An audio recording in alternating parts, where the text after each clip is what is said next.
Hello, dear students, and welcome to i-nastava in English language. This is English for second grade high school. Our topic is identity and culture.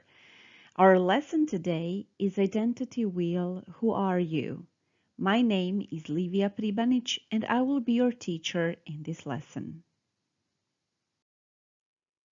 As the title of the lesson suggests, we will analyze identity. We will do several activities, various activities. I hope you will have fun and that you will learn something more about yourself. Please prepare a notebook and a pen or pencil. This is all you will need for this lesson. Also, you can stop the video at any point. Whenever you feel like you have missed something or you need to hear something again, please stop the video and go back. Several times during the lesson, I will tell you when to stop the lesson and do an activity. Are you ready? Let's start. You will see two photos now.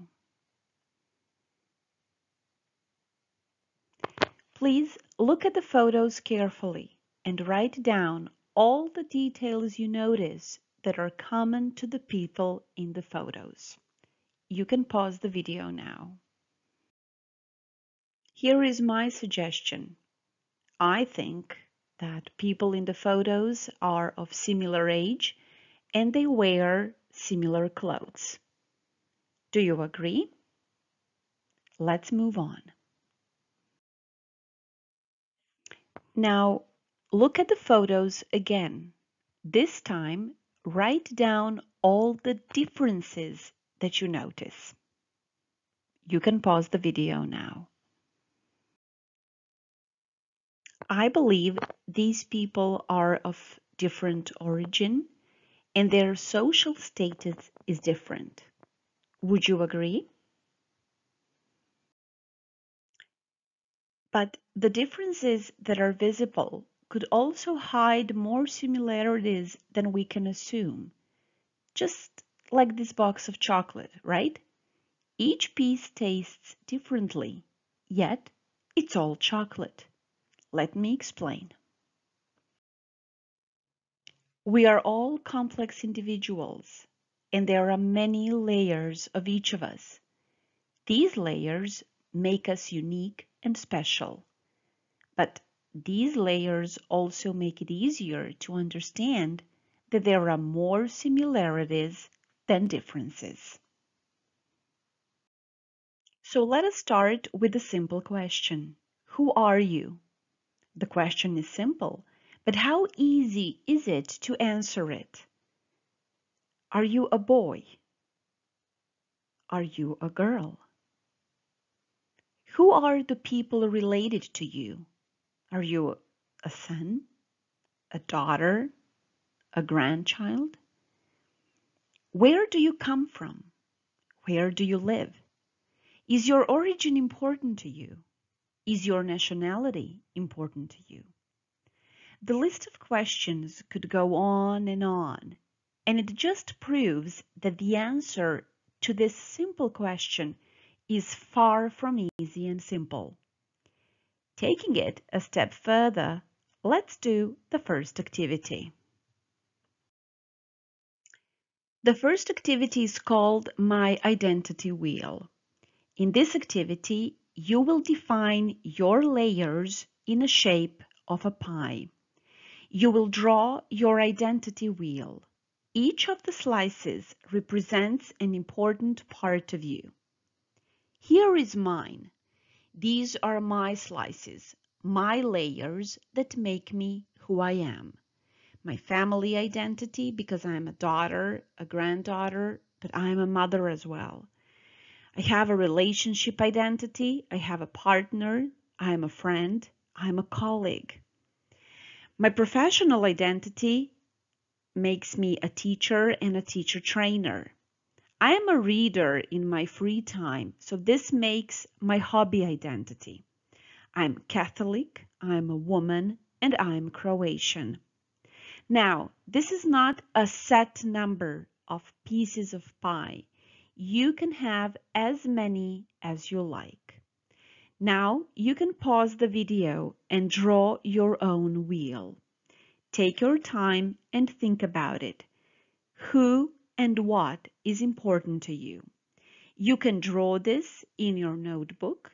You can make this identity wheel in a Word document, or you can visit this web page, MetaChart, and make your identity wheel online. Choose any form you like: Word document, a drawing in your notebook, or an online one. Pause the video, think about yourself, and make your identity wheel. When you are finished, come back and we will go on with the next activity. Now that your identity wheel is finished and you have it somewhere in front of yourself, you will have no problem doing the second activity. Choose one of the identities from your pie and write a paragraph explaining how it defines you and why it is important to you. After all the drawing and writing, it's time to sit back and relax a bit. It's time to listen to the story. The title of the story is The Bear That Wasn't by Frank Tashlin. I will lead the story to you. Please listen carefully, as there will be a task after the story. Once upon a time, in fact, it was on a Tuesday, the bear saw that it was time to go into a cave and hibernate. And that was just what he did. Not long afterward, in fact, it was on a Wednesday, lots of workers arrived near the cave. While the bear slept, they built a great, huge factory. As winter turned into spring, the bear awoke and stepped out of his cave. His eyes popped. Where was the forest? Where was the grass? Where were the trees? Where were the flowers? What had happened? I must be dreaming, he said. Of course I'm dreaming. But it wasn't a dream. It was real. Just then, the foreman came out of the factory. Hey, you, get back to work, he said. The bear replied, I don't work here. I'm a bear. The foreman laughed. Ha, that's a fine excuse for a man to keep from doing any work, saying he's a bear. The bear said, But I am a bear. The foreman stopped laughing. He was very mad. Don't try to fool me, he said. You are not a bear. You are a silly man who needs a shave and wears a fur coat. I am going to take you to the general manager. The general manager also insisted the bear was a silly man who needs a shave and wears a fur coat. The bear said, No, you're mistaken. I am a bear. The general manager was very mad too. The bear said, I'm sorry to hear you say that. You see, I am a bear. The third vice president was even madder. The second vice president was more than mad or madder. He was furious. The first vice president yelled in rage. He said, You are not a bear. You are a silly man who needs a shave and wears a fur coat. I am going to take you to the president. The bear pleaded. This is a dreadful error, because ever since I can remember, I have always been a bear. And that is exactly what the bear told the president. Thank you for telling me, the president said. You can't be a bear. Bears are only in a zoo. or a circus. They are never inside a factory, and that's where you are, inside a factory. So how can you be a bear? The bear said, "But I am a bear." The president said, "Not only are you a silly man who needs a shave and wears a fur coat, but you are also very stubborn. So I am going to prove it to you once and for all that you are not a bear." The bear said, "But I am a bear."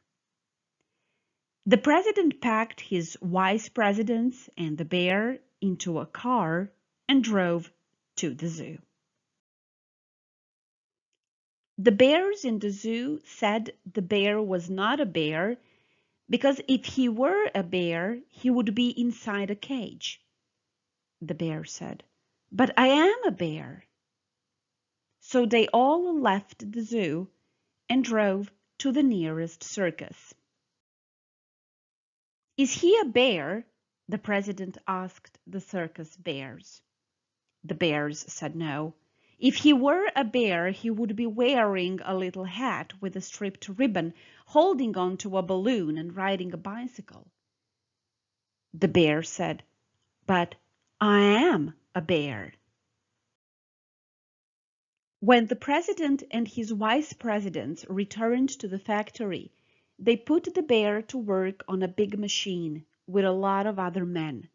The bear worked on the big machine for many, many months.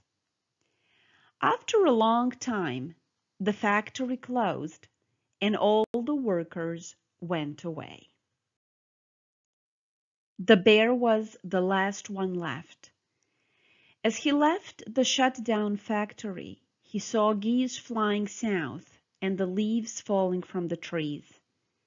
Winter was coming, he thought. It was time to hibernate. He found a cave and was about to enter when he stopped. "I can't go in a cave. I'm not a bear. I'm a silly man who needs a shave and wears a fur coat."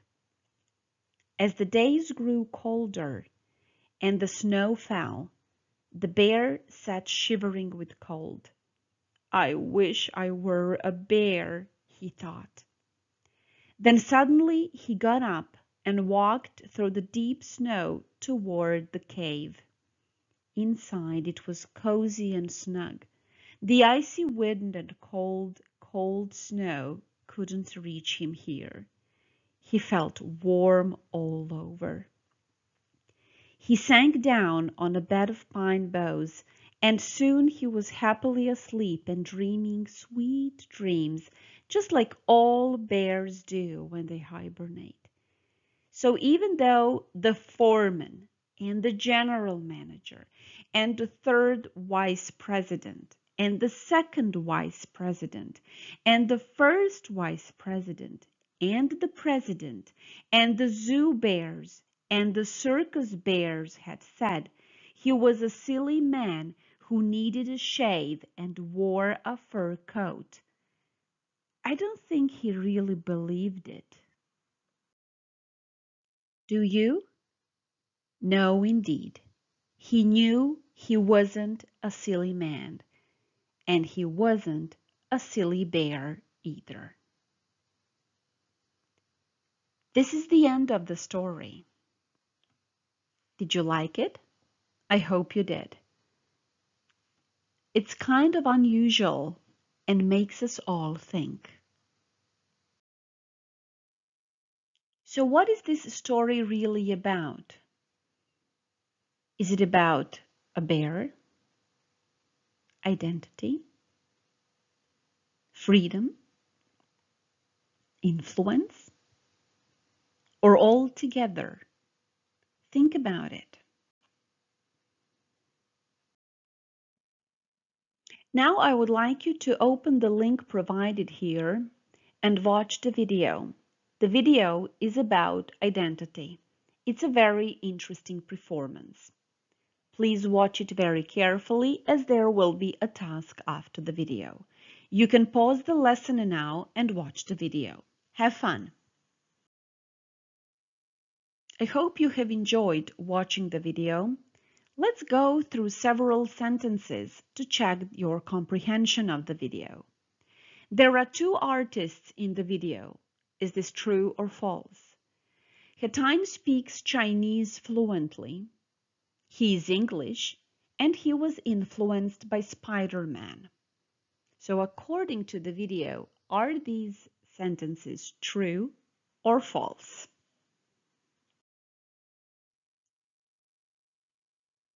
There are two artists in the video. Hetain does not speak Chinese fluently. He only learned several sentences by heart. He is not English, and according to the video, he was influenced by Spider-Man. Thank you. And now it's time for our activity 4. Remember the first paragraph you wrote in this lesson? Please add one more. You will write another paragraph and explain how others influence our identity and why. While writing this paragraph, please refer to the story, The Bear That Wasn't, and to the video. You can also add any personal experience if you would like to. To help you do this writing task, here is a simple checklist. So by now you should have 2 written paragraphs. In one, you will explain one part of your identity and why it is important to you. In the other paragraph, you will refer to the story and the video. Once you have your paragraphs ready, don't forget to check the grammar and spelling. This is all in our lesson today. I hope you had fun. Please stay safe, take care. Until the next time, bye everybody.